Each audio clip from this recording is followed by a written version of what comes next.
Okay, well, welcome back, everybody, to our last of our series of 6 Rhind Lectures presented by Professor Theresa Singleton.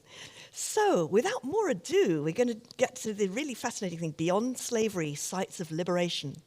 Thank you, Theresa. In talking about freedom or sites of liberation, I'm actually going to be focusing on those enslaved people who fled plantations. We refer to the term maroons.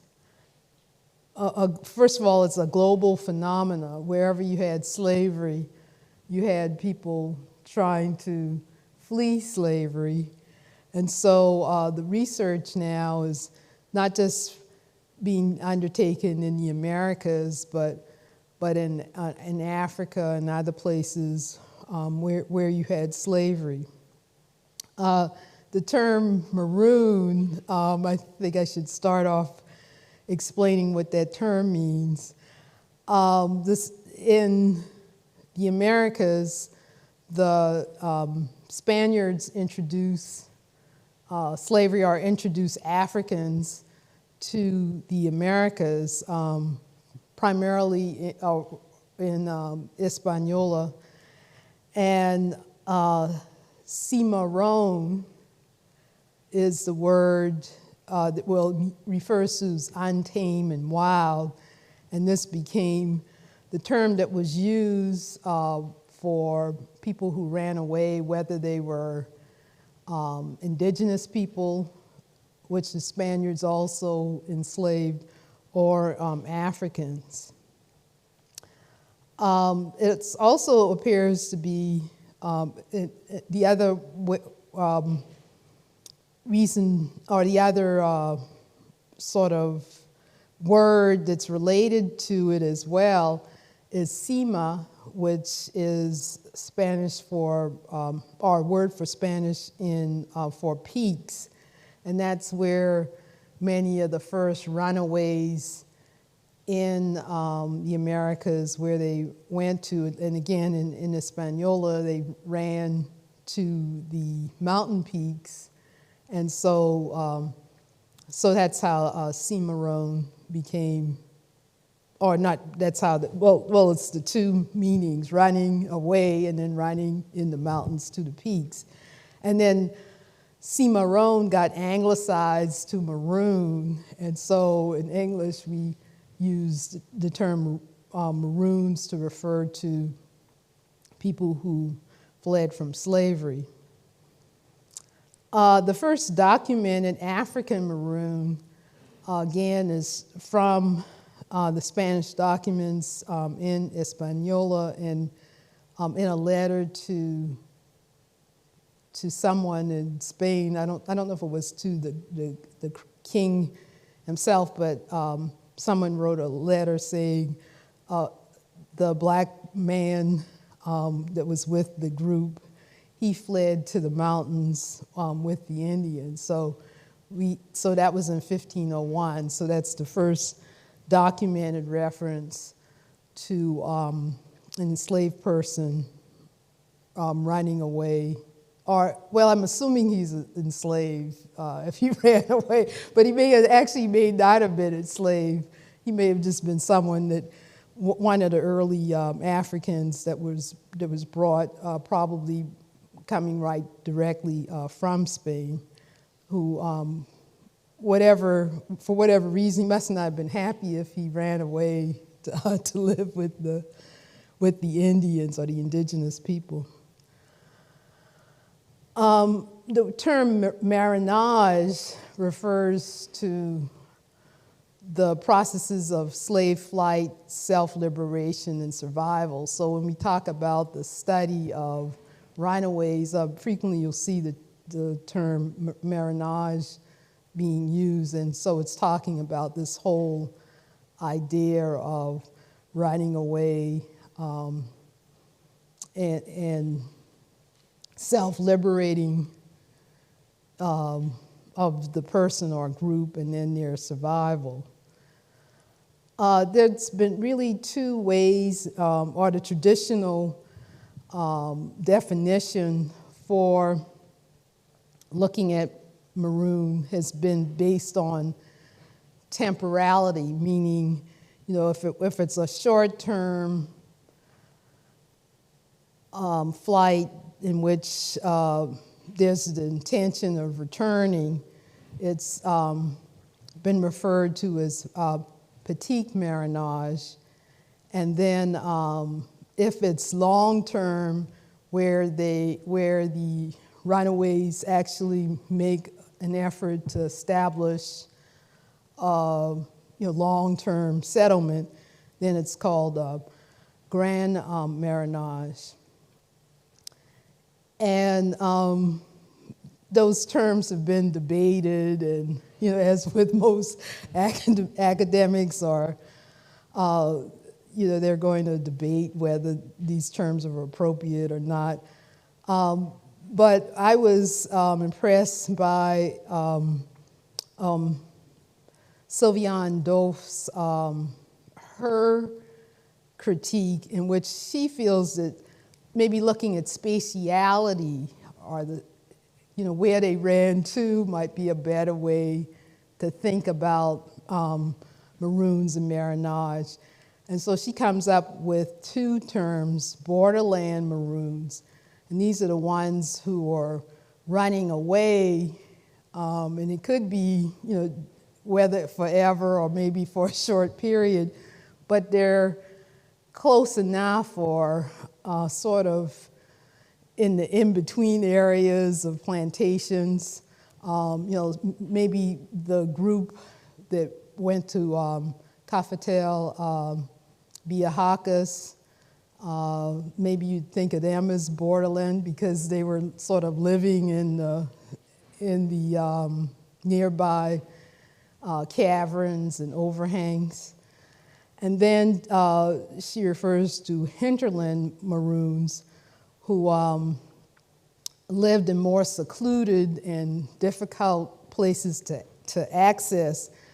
But she points out, though, it's not like they're necessarily very far away, but where they're located is very difficult terrain, and so that's what really sort of makes them more inaccessible than perhaps borderland maroons.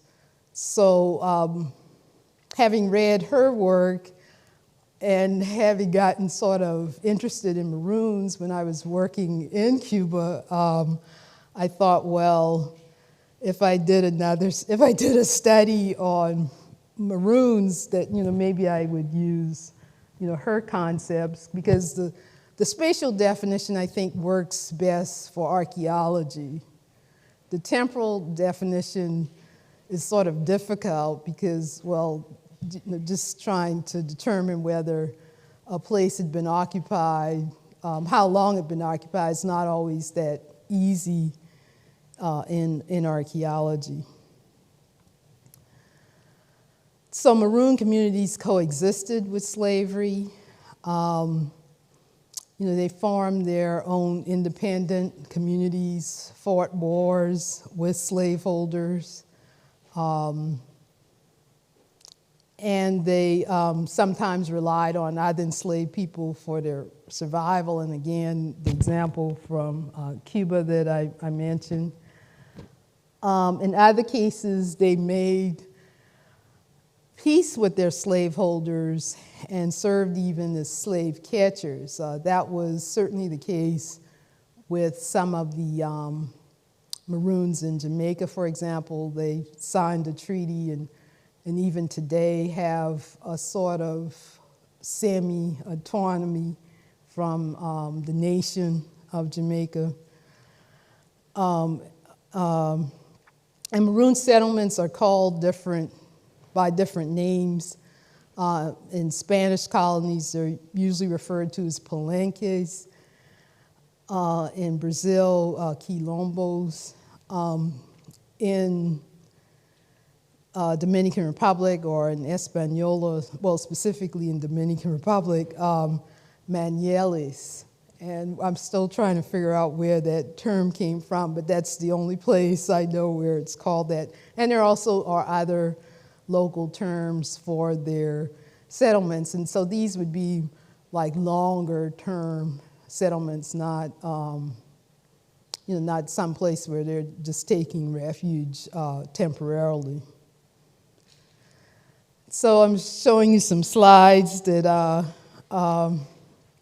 I've shown before, but these are runaway slave sites in western Cuba. The cave I showed yesterday, I think that was yesterday, and the overview lecture, and then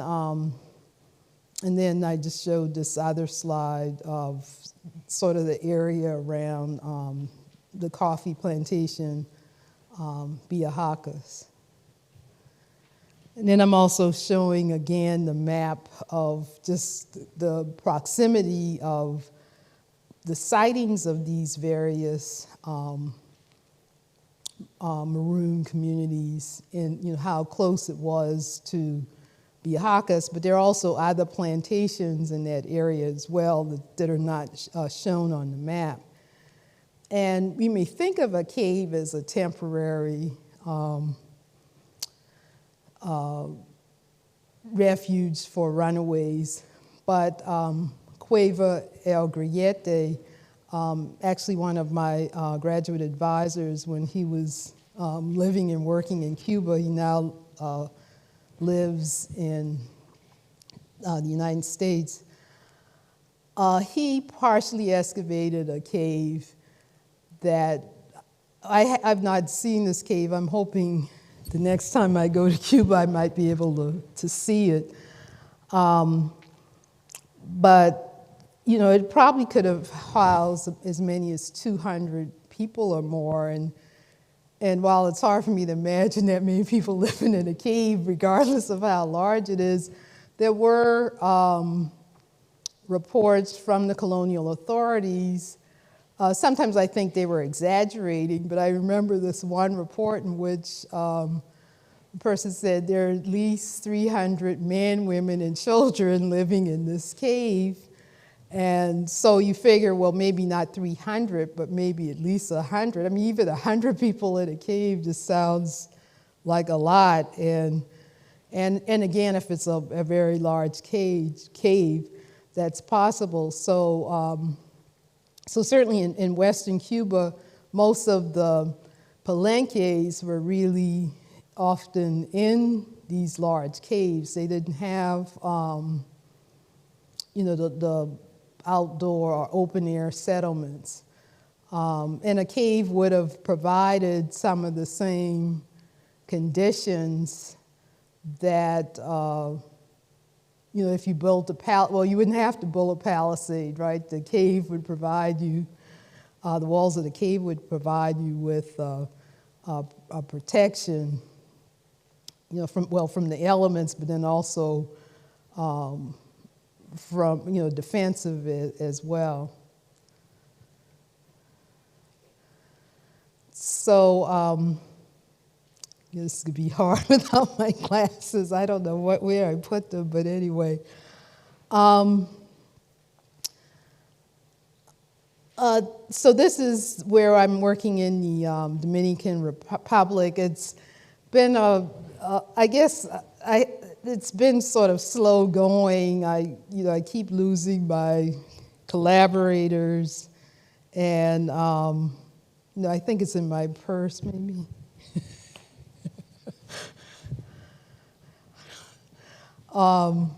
So I haven't been able to move ahead with this like I would like to. And then I'm also sort of involved in some other things as well. But what's shown on this map, the time period I'm sort of looking at is when I talked about these earlier instances, or at least the earliest incidents of runaways in Hispaniola, but that's pretty much continued throughout the 16th century. And particularly after the first documented or African slave revolt in the Americas, which occurred in 1521 at Diego Columbus's sugar plantation that was not terribly far from the present-day city of Santo Domingo. And so it's indicated here. And from there, it went to another, it wasn't a sugar plantation, but it was a cattle ranch. And then it went to another sugar plantation. And the Spanish militia finally caught up with them way over here, or at least that's the description of one historiographer of who's written on the Marronage in Española, but some people think that maybe they got caught somewhere else. But the reason that particular, well, the revolt's important for a number of reasons, but it's really the first documentation, I would say, where we get a sense of the survivors of that revolt. They ended up establishing slave runaway communities in the mountains. That's where you see these two arrows. And so, and that's actually a way in which a lot of maroon communities were established. I mean, some were established where you have a few people running away and more people coming through time. But oftentimes it was after some sort of an insurrection, and this happened in Cuba as well, that the survivors would establish a permanent or long-term settlement, and that seems to have been what happened in Española in what would have been the colony of Santo Domingo at that time. So that sort of is what we've been thinking about as our starting date, 1521. So last year, since that would have been 500 years, there were a number of conferences on that revolt, or conferences where there were panels on the revolt. So a lot of this is being restudied now, and so some of the information about where they went or is changing, and I haven't changed my map yet. They also may have gone, one place in 2018, one place we went to look was in Ocoa, because we're thinking, or well, not so much we're thinking, but some of the preliminary research that had been done on the Maroons in that area, because it's documented that there were some Maniels there, that maybe they originated from this revolt, that not everyone went west to the mountains in that area, but also went east or somehow got in that area. And this is just a fanciful depiction, someone who obviously never saw Africans, of the 1521 revolt.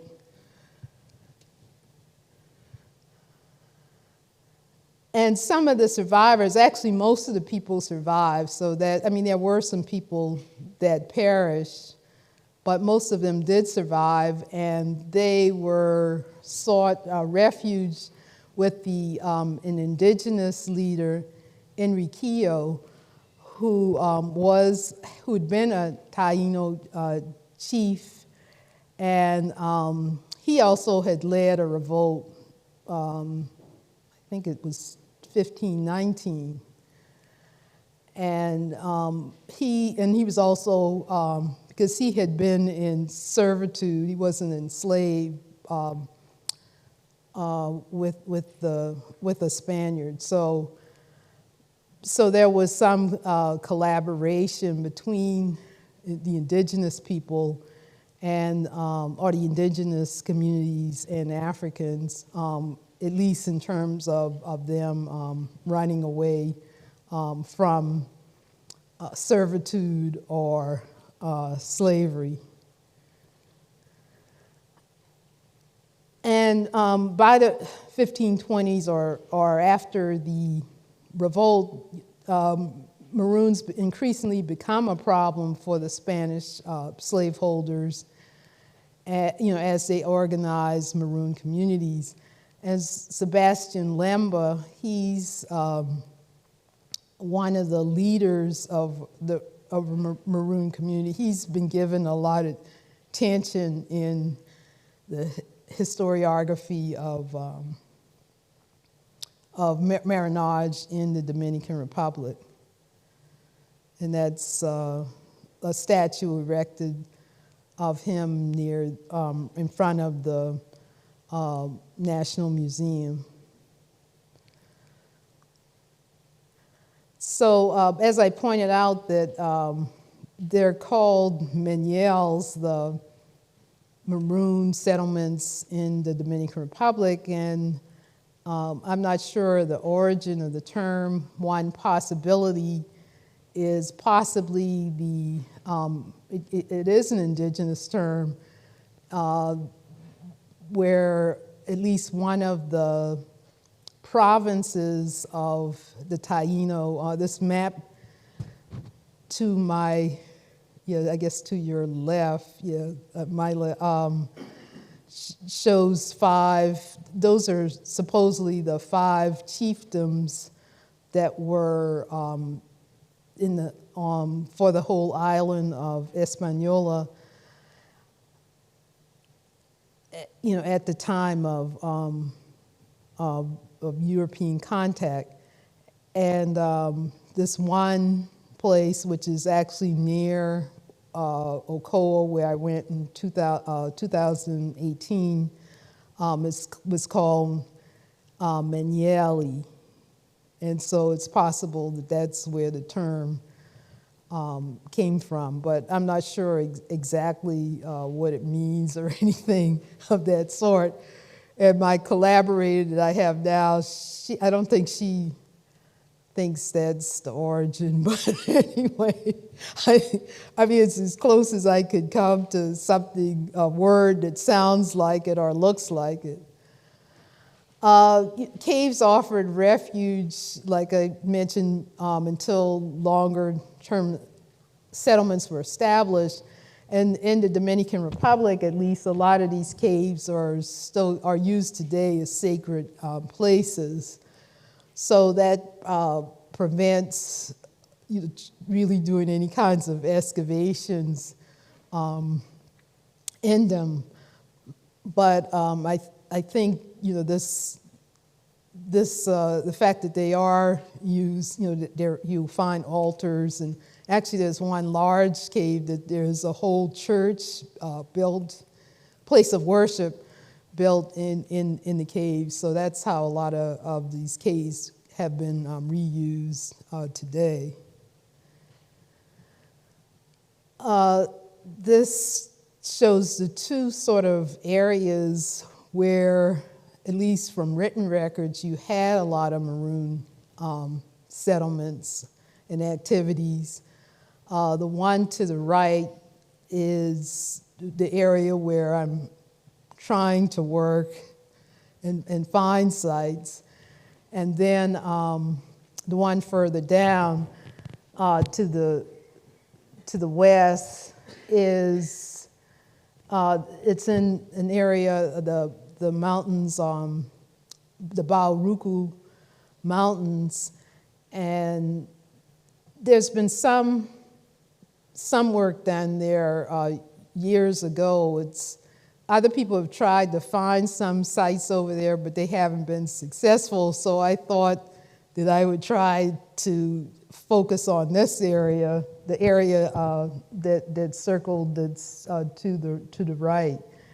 And so far, I mean, unfortunately, this map has probably too many things on it, but we've looked at a number of caves, whether they were actually used as runaway sites. You know, we still have to determine that it's some way. And then we've mapped areas that we know historically or come up in the written documentation.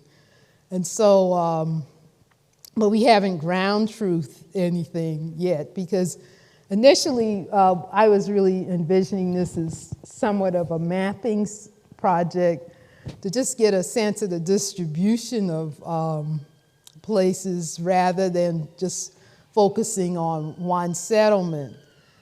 But that's turning out to be difficult because there's just been so much redevelopment and transformation of the area. The riverbank, the rivers are all quite, their position through time has changed because it's, well, I just found out because of, in some cases, because of the earthquake activities that's there. And then there are about 40 dams that are, have been built in this area. So it was looking very discouraging. I mean, it still is sort of discouraging, but I don't know, after Cuba, I think I can handle anything. And so, or sometimes I think that, and so I'm determined to at least continue until I just see that there's just no way I'm going to be able to find what I'm hoping to do. And so because there has been so much change in this area, I've decided to look not just at maroon sites, but actually the sites of free black towns. And what happened in Hispaniola, but also throughout our many places in the Spanish Americas, including Florida, was that runaways were given some autonomy to have their own town if they converted to Catholicism and you know, and were willing to live under the authority of the Spaniards. In Hispaniola, the earliest we know of where this happened was in 1590. I can't remember exactly what his position was, but he, I think he actually was the governor, colonial governor. He offered to provide a group of runaways their own town if, you know, again, converting to Catholicism and living by the rules of the Spaniards. And so they agreed to do that. The town apparently, though, was short-lived. But on this map, you see about four stars, but 3 of those are actually settlements that are around today that are started out as, again, these free black towns for runaways. So, and they're still, you know, occupied today. I mean, one possibility is to try to see about doing excavations or some test excavations in some of these places, but that might be difficult because it's, you know, people living there and, you know, just trying to find a place to actually do excavations. One of these sites that doesn't have a name, it just says Free Black Town 1655. That's one of the sites we're trying to find.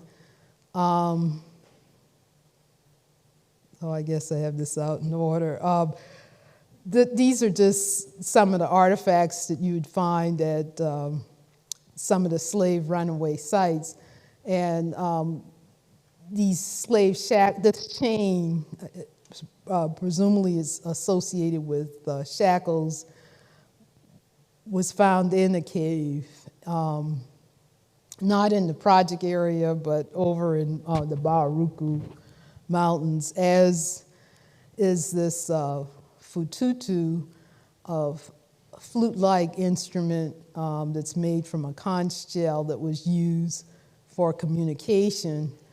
And then there's this Haitian, actually it was a Haitian artist who put together this, what's become the symbol for runaways in Española, and you can see where the person is using the fututu to communicate, well, or is making some kind of noise or with the fututu.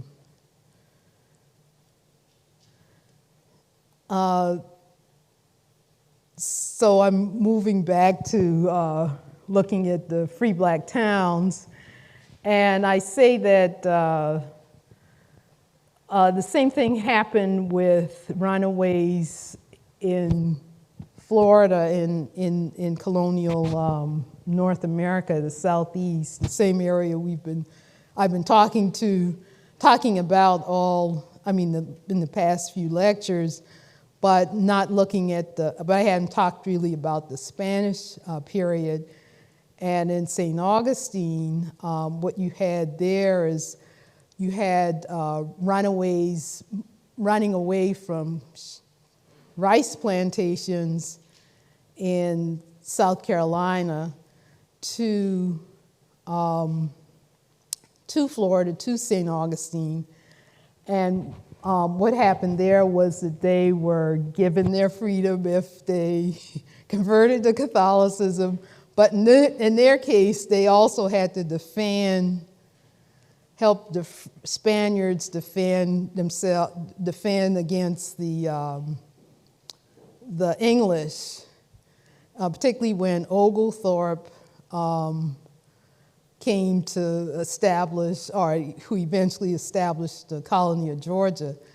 And so they were given a town, but also a fort that they manned. The fort was like about 2 miles north of the city of St. Augustine. So that was, in some cases, a special case. And I knew about St. Augustine, I knew about Fort Mose when I was in graduate school. In fact, if we had found it at that time, it might have ended up being my master's thesis project, but that didn't happen. So I ended up doing my master's thesis on one of the urban lots in St. Augustine.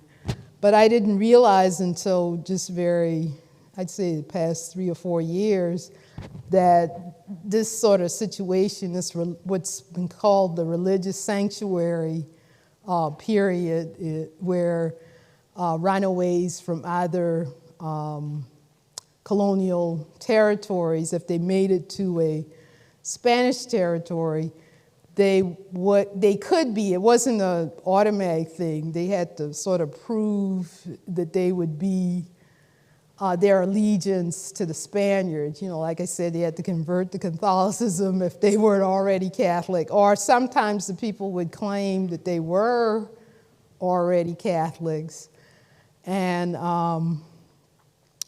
that they, would be willing to defend or abide by Spanish rules. But St. Augustine was a case where they also had to defend the colony as well, defend it militarily. You sort of had a similar situation in Española, where this town we're trying to locate that's circled on this map it's a map showing this. It just on the map it just says Free Black Town, but 1655 is when the British were trying to capture Hispaniola as a colony, and it's really through the help of the Africans in Hispaniola at the time that they were able to defeat the British, and so the British went on to Jamaica where they were successful. In Jamaica, the Africans helped the British to capture Jamaica from the Spaniards. And so I've just been fascinated by this town and hoping that we can find it. And we're coming pretty close. I was just in the Dominican Republic in April, the first part of April. And so this is an area we think that's worth doing some subsurface testing to see if we can find just what's there. I mean, it's somewhat of a long shot, but it's probably the only place close that's not already has something built on top of it, to just see if what we can find there.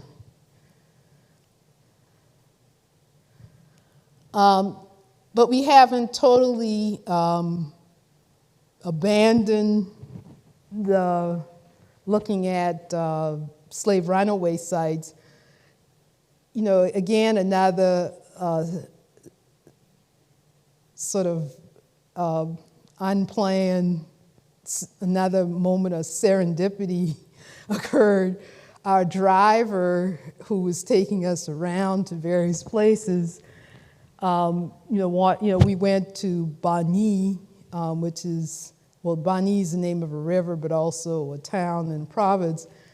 And I just happened to ask if they ever heard of Monte Maniel, and they said yes. We married. One of my aunts married someone from this place. So, and I just couldn't believe it. They all had heard of it. Unfortunately, I don't think the people we talked to, I don't think any of them actually had been there, because it is difficult to get to. But again, it would have been a runaway slave settlement in the past, and so we're now hoping we can figure out how to get there. Because when I asked the driver, I said, well, could you take us there? He said, oh, that's high in the mountains. You're going to have to get a four-wheel drive and go as far as you can, and then take donkeys or mules to actually get to it. And I'm thinking that people do that, all of that. When I think what, again, happened is some of the redevelopment of the dams has made it, less accessible. But we're trying to figure out a way to get there, because when I first started this project, my collaborator at the time was pointing out that, was hoping we could find a way to get to Monte Maniel, and this is the closest we've gotten to it. So it looks really promising. And again, this is, like I said, a project I'm, just very much still in progress. So I thought I would just end with something that I'm doing now, and I'm still trying to figure out a lot of this, what's the best way to get there. But so I'm hoping that with looking in free black towns, because they would have been runaways who then established these towns, and then maybe comparing it with a site like Monte Maniel, I can get a better sense of, just what freedom, what does it look materially, at these various sites.